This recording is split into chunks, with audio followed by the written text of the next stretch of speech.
In addition to that, we'll want to create a new virtual machine. So we drilled down specifically into virtual machines in the UI on the left. Here's a list across all of the projects in my environment of the virtual machines that are created. That's those 20 or so virtual machines. For our demo today, we're going to go specifically into the IBM virtual machine namespace that we have on this cluster. And then we'll go to create, and we'll create from a template. Today we'll do Red Hat Enterprise Linux 9. And so that a lot of these sort of list views or tile views inside the UI have these dynamics search filter boxes up at the top. So I put the number 9 in. That gives me CentOS Stream 9, Red Hat Enterprise Linux 9, and Windows Server 2019 as choices. If I click into Enterprise Linux 9, this is a built-in template that comes from Red Hat, so this wasn't one that we custom created. If you want to have your own gold image as a customer that your Enterprise Linux team curates for you, then you can have that as a template that you predefine, then stamp out as many of those as you want through the life of your cluster. By default, this template gives us one virtual CPU with 2 gigs of memory, which is pretty small just because this is a demo environment. It'll give you a default name, and you can override that to be whatever you want. From there, you could just click on create and it'll give you all defaults. We'll dig into customize so you can kind of see what they're doing for defaults here. So they'll give you a 30 gig virtual machine disk for your root boot volume. And because it's not Windows, we don't need the Windows drivers disk. This template has all of the OpenShift virtualization drivers built into the virtual machine. And then the cloud user password is randomly generated. You can override this to be whatever you want. We'll do Fusion test as our cloud user password. And you can see the username will be cloud-user, and then the password will be Fusion test. We'll see that later once the virtual machine's running. And from there, we can see all of the defaults that it's giving us, this 30 gig virtual machine and the memory, the network that we attach to. And from there, we can do create and leave the checkbox to auto start this virtual machine. So here, the status field will automatically dynamically update as it creates the pods for managing the virtual machine. It'll create the virtual disk files.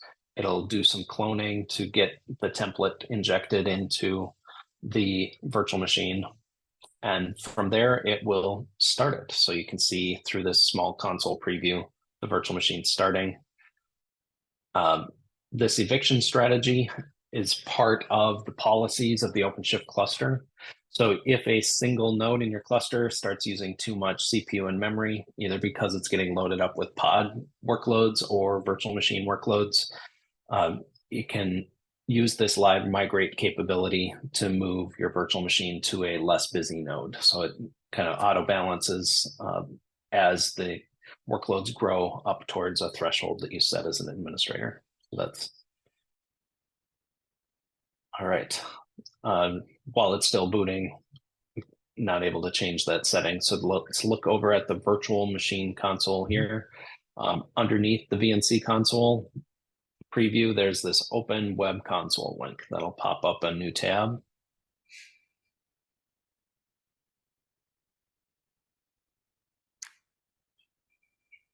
And here we get the login.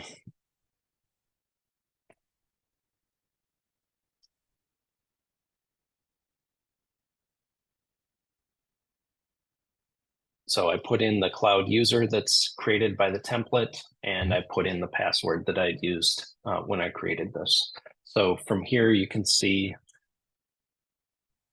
the IP address is 10.0.22. If I go back from this back to the other browser tab, we can see the network interface integration up here showing on the other side also. So the 1030.3.70 through the OpenShift services network is exposing that IP address out to users that need to connect to the system. Cool. Okay. And So that then, was a very pretty simple workflow. I mean, without talking through yeah, it, it's a minute. right. Yeah. And the great thing is, the user interface and the wizards are great for that first virtual machine you create. Under the covers, all of these are getting created with text definition files.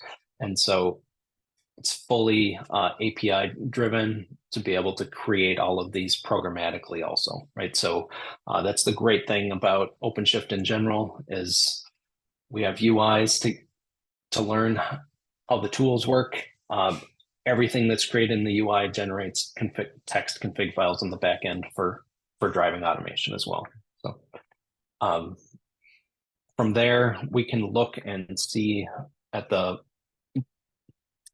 blocks ls. Okay, so this shows that we have that 30 gig virtual disk that we defined in the creation template, and it auto partitioned that to put the boot drive and the different um, spaces as you're used to seeing in enterprise Linux. Thank you. If you like this video and you want to see more like it, please like and subscribe.